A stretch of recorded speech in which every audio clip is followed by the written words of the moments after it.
119 സങ്കീർത്തനം 118 വാക്യം വായിച്ചുകൊണ്ട് ഇന്നത്തെ പ്രഭാതം നമുക്ക് ഉപയോഗിക്കാം. പ്രഭാതത്തിലേക്ക് നമുക്ക് പ്രവേശിക്കാം.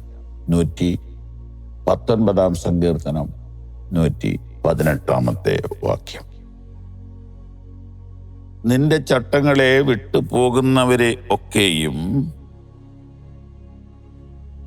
നീ നിരസിക്കുന്നു, അവരുടെ വഞ്ചന വ്യർത്ഥമാകും.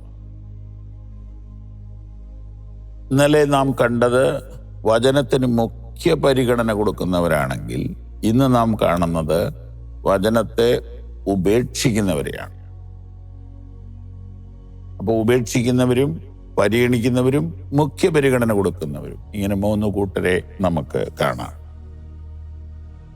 ഇതിൻ്റെ ലളിത മലയാളം ഇങ്ങനെയാണ്: അവിടുത്തെ ഉത്തരവുകൾ നിരാകരിച്ച് അതിൽ നിന്നും വ്യതിചലിക്കുന്നവരെ അങ്ങ് നിരസിക്കുന്നു.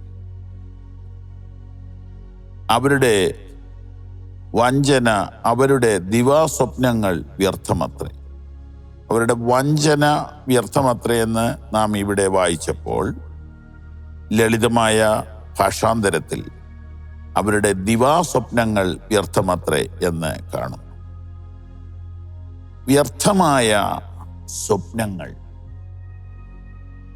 കാണുന്നവരാണ് ദൈവവചനത്തെ ഉപേക്ഷിച്ചു പോകുന്നത്. എന്തുകൊണ്ടായിരിക്കും? അവരുടെ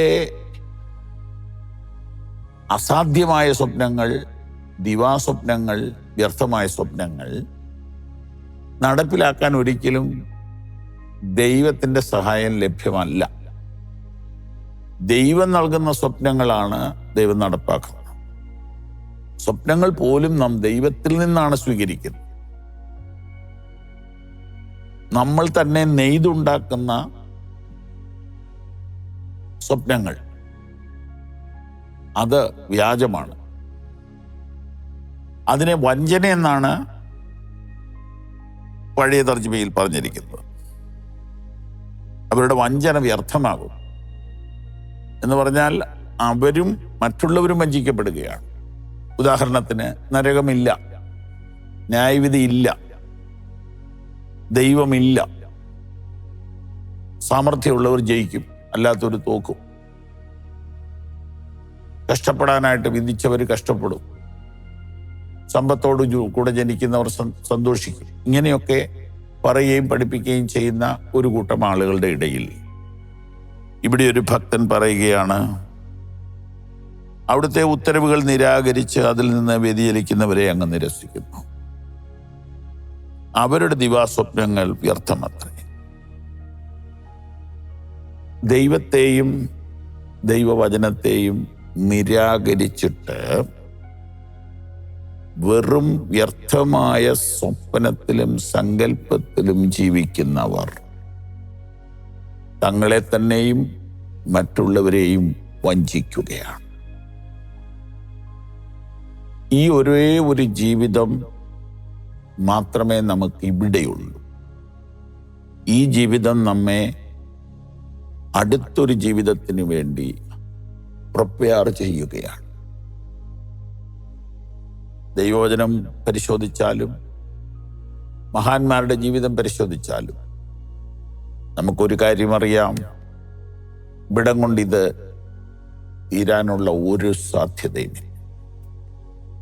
ദൈവവചനത്തിൽ 1000 തെളിവുകൾ നമുക്കുണ്ട്. അംഗീകരിക്കാത്തവരെ സമ്മതിപ്പിക്കാൻ ബുദ്ധിമുട്ടാണ്. നിങ്ങളെ തന്നെ ചതിക്കരുത്, മറ്റുള്ളവരെ ചതിക്കരുത്. ദൈവമില്ലെന്ന് മൂഢൻ തൻ്റെ ഹൃദയത്തിൽ പറയുന്നു. അവർ വ്യർത്ഥന്മാരായി നീതികേട് പ്രവർത്തിക്കുന്നു. ദൈവമില്ലെന്ന് ആര് പറയുന്നു? മൂഢൻ പറയുന്നു. എവിടെ പറയുന്നു? ഹൃദയത്തിൽ പറയുന്നു. എന്തിനു വേണ്ടി പറയുന്നു? അവർക്ക് അവരുടെ ഇഷ്ടത്തിനും ജീവിക്കാൻ വേണ്ടി പറയുന്നു.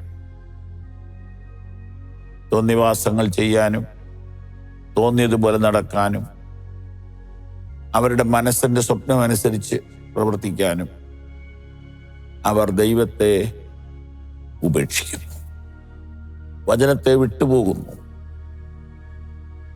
അവർ അവരെയും മറ്റുള്ളവരെയും വഞ്ചിക്കുന്നു. നാം വഞ്ചിക്കപ്പെടുന്നു എന്ന് തിരിച്ചറിഞ്ഞത് പിന്നെയായിരിക്കും, വളരെ വൈകിക്കഴിഞ്ഞായിരിക്കും അറിയുന്നത്. മുടിയപുത്രൻ വഞ്ചിക്കപ്പെടുകയായിരുന്നു എന്നറിഞ്ഞത് വളരെ വൈകിയാണെങ്കിലും മരിക്കുന്നതിന് മുമ്പ് തിരിച്ചറിഞ്ഞു. നമുക്ക് വഞ്ചിക്കപ്പെടാതിരിക്കാം. നമുക്ക് ദൈവിക സ്വപ്നങ്ങളിൽ ജീവിതം കെട്ടുപണി ചെയ്യാം. ദൈവം അനുഗ്രഹിക്കട്ടെ. ഈ സന്ദേശങ്ങൾ നിങ്ങൾക്ക് തുടർച്ചയായി ലഭിക്കുവാൻ പവർ വിഷൻ ടിവിയുടെ സാമൂഹിക മാധ്യമങ്ങൾ സന്ദർശിക്കുക.